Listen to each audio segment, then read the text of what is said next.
faut qu'on parle de la bande-annonce de Batman. Vous avez vu le DC Fandom, j'étais aussi pendant le DC Fandom, je sais pas si t'avais vu, mais d'ailleurs je sais pas si ça se voit, mais on va parler du DC Fandom. J'ai passé un moment extraordinaire devant le DC Fandom, et quand on arrive au climax, au moment à la fin, et on te donne le trailer, et je te donne le trailer, c'est comme ça que ça s'est fait, bref, je suis très content, je pense que je suis pas encore redescendu de mon petit nuage. Ce qui est intéressant avec ce trailer, c'est qu'on voit beaucoup de choses, et en même temps, j'ai l'impression qu'on voit rien.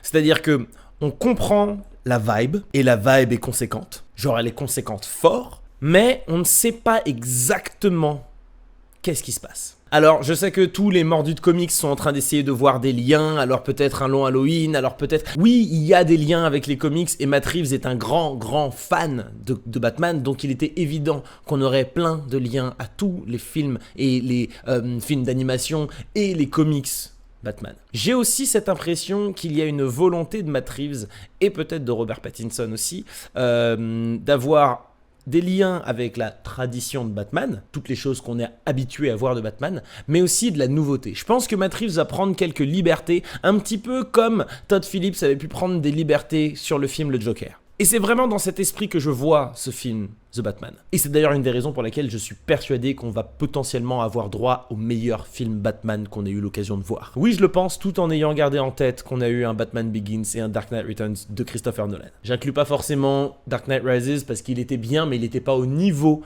de ce qu'on avait eu précédemment.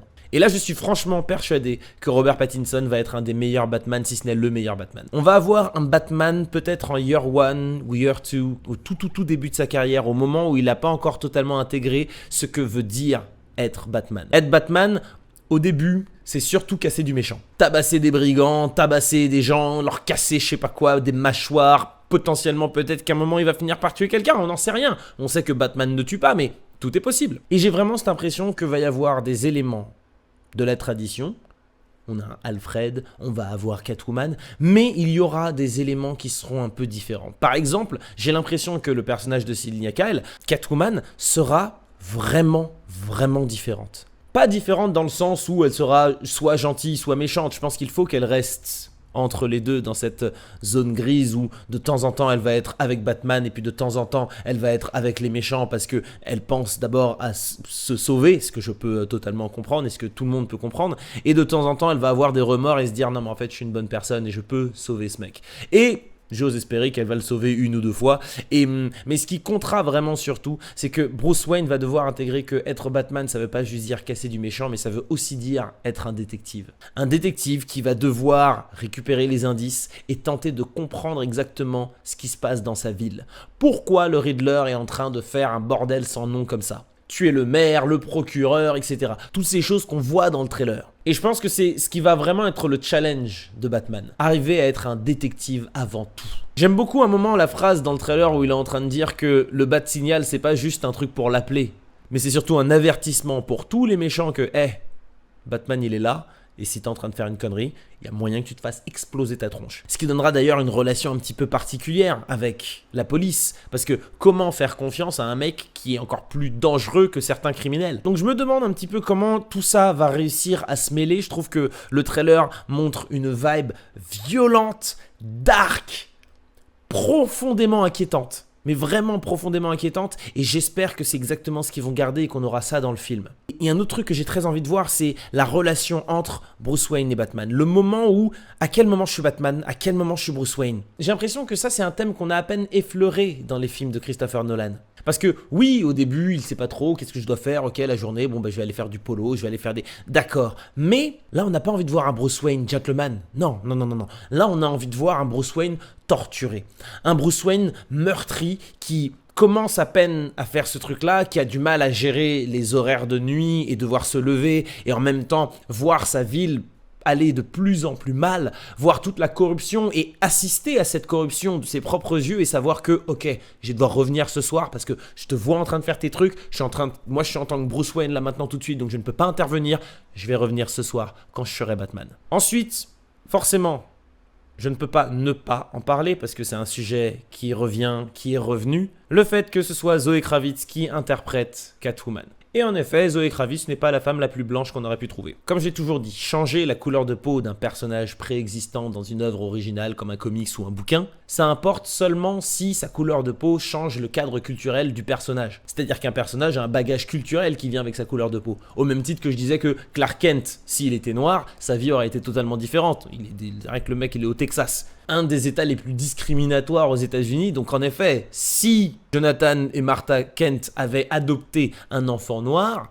la vie de cet enfant aurait été totalement différente. Donc c'est pour ça que c'est pas Clark Kent, c'est pas l'histoire de Clark Kent s'il est noir, c'est une autre histoire. Tandis que pour Selina Kyle, en vrai de vrai, c'est une femme qui malheureusement s'est retrouvée dans les bas-fonds, c'est une femme qui a dû apprendre à se débrouiller toute seule. En réalité, sa couleur de peau n'influe pas sur son personnage. Donc c'est dans ce sens-là que ça ne me dérange pas, sa couleur de peau. De même pour le détective Gordon. En réalité, il pourrait être asiatique, il pourrait être d'origine maghrébine ou arabe, ça changerait rien. Parce que en réalité, les origines de Gordon, on s'en fiche. Ce qu'on veut de Gordon, c'est au moment où on le voit, comment tu gères ta relation avec Batman. Après, s'il y en a que ça te dérange profondément, je peux le comprendre, mais je pense franchement que pendant le film, c'est la dernière chose que vous verrez. Là, on a un film qui a l'air d'être ouf. Alors, il y a un truc qui est assez particulier et je dois admettre que ça m'a un petit peu chiffonné. C'est que Colin Farrell, que vous voyez là, ouais, je sais, c'est Colin Farrell. On a du mal à y croire, mais en effet, il interprète le pingouin dans le film The Batman.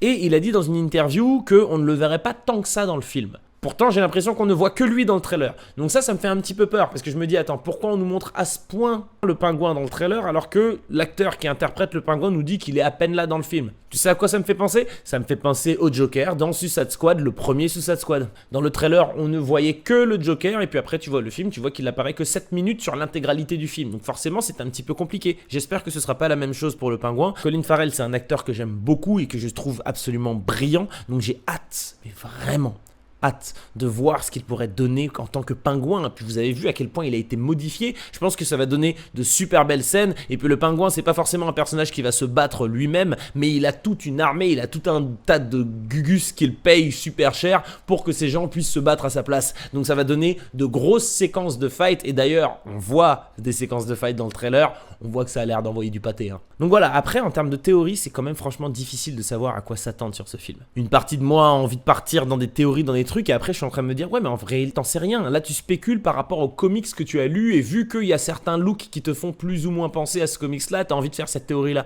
Mais en réalité, on n'en sait rien.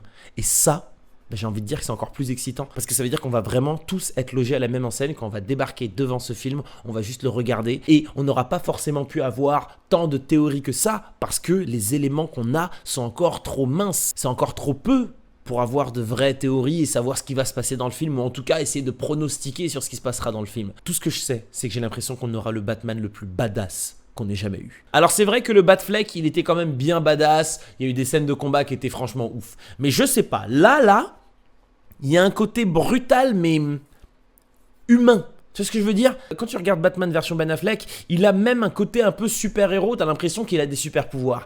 Contrairement à là, où c'est vraiment purement humain, combat, juste de la force brute et d'une maîtrise des arts martiaux. Et c'est là que ça deviendra super intéressant, parce que ça ne s'arrêtera pas là.